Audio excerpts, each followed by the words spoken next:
জয় প্রভু কৃষ্ণ রায়।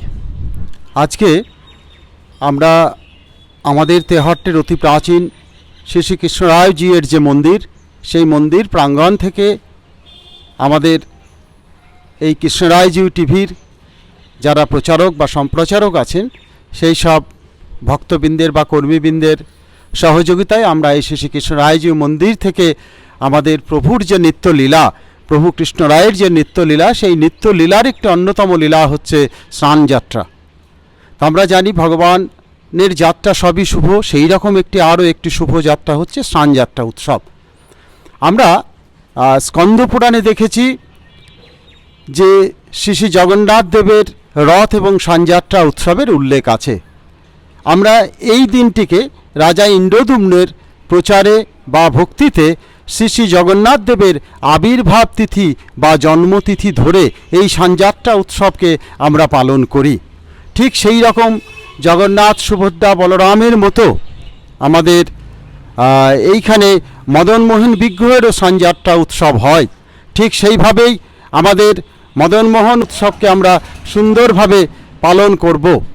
সেই রকমভাবেই আমরা ঐতিহ্যকে ধরে রেখে আমাদের শ্রী শ্রী কৃষ্ণরায়জি মন্দিরের যে বিগ্রহ, যে প্রভু, যে ভগবান কৃষ্ণরায় আমাদের এখানে বিরাজ করছেন, সেই কৃষ্ণরায়জির স্নানযাত্রা উৎসব আমরা পালন করব আগামী 7ই আষাঢ় শনিবার 1431 সন, ইংরাজির 22শে জুন শনিবার ঠিক সকাল 8টার সময় আমরা এই মন্দির প্রাঙ্গণ থেকে আমরা ভগবান শ্রীকৃষ্ণকে নিয়ে আমরা ব্রাহ্মণ বালকদের সহযোগিতায় পালকিতে করে বহন করে নিয়ে আমরা তেহট্টের দত্তপাড়াস্থিত জলঙ্গি নদীর তীরে যে স্নানঘাটের মঞ্চ আছে, সেই স্নানঘাটের মঞ্চে নিয়ে গিয়ে প্রভুকে আমরা স্নান করাবো এবং অভিষেক ক্রিয়া করিয়ে আমরা নদীবক্ষে নৌকা বিহার করিয়ে আজ নানা উৎসবের মধ্যে দিয়ে, নাম সংকীর্তনের মধ্যে দিয়ে আমরা আমাদের এই স্নানযাত্রা উৎসবকে পালন করে থাকি।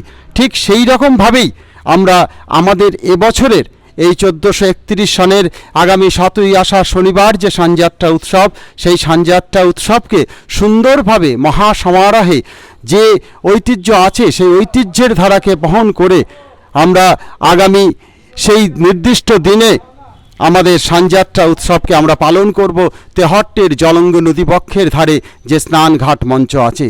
তাই এত অঞ্চলের সকল ভক্তবৃন্দের কাছে আমরা অনুরোধ বা আবেদন রাখছি, আপনারা এই স্নানযাত্রা উৎসব বা স্নানযাত্রা প্রভুর এই উৎসবকে আপনারা দর্শন করুন এবং পুণ্য লাভ করুন। আমরা জানি এই ভগবান জগন্নাথের বা ভগবান শ্রীকৃষ্ণের এই স্নানযাত্রা উৎসবকে দর্শন করলে আমরা সপ্ত স্নানের যে পুণ্যফল আমরা সেই লাভ করতে পারি।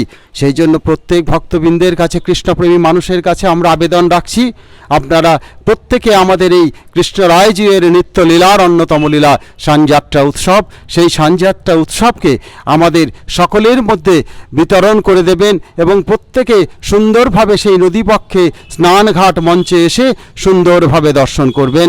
আমরা আমাদের এই মন্দির প্রাঙ্গণ থেকে শ্রী শ্রী কৃষ্ণরায়জি টিভির সকল ভক্তবৃন্দের এবং কর্মবৃন্দের প্রয়াসে আমরা আমাদের এই স্নানযাত্রা উৎসবকে, যারা দূরে আছেন যেসব ভক্তবৃন্দ বা যারা শারীরিক কারণে হয়তো স্নানঘাট মঞ্চে পৌঁছাতে পারবেন না, তাদেরকে আমরা দর্শন করবার সুযোগ করে দেব। সেই জন্য আমরা প্রত্যেককে বলছি, আপনারা এই কৃষ্ণরায়জি টিভির দর্শন করুন এবং প্রত্যেকের কাছে এই বার্তা পৌঁছে দিন, যার মাধ্যমে প্রভুর এই নিত্য লীলার যে নিত্য উৎসবের যে সময়গুলো, সেইগুলো যেন প্রত্যেক ভক্তবৃন্দ সুন্দরভাবে দর্শন করতে পারেন। জয় প্রভু কৃষ্ণ রায়, জয় কৃষ্ণ রায় মন্দির, জয় তেহট্টধাম। হরে কৃষ্ণ। আমি শ্রী কাজল কুমার চ্যাটার্জি, শ্রী শ্রী কৃষ্ণরায়জি মন্দির কমিটির পক্ষ থেকে আজকে এই আবেদন রাখলাম এত অঞ্চলের সকল ভক্তপ্রেমী মানুষের কাছে। নমস্কার।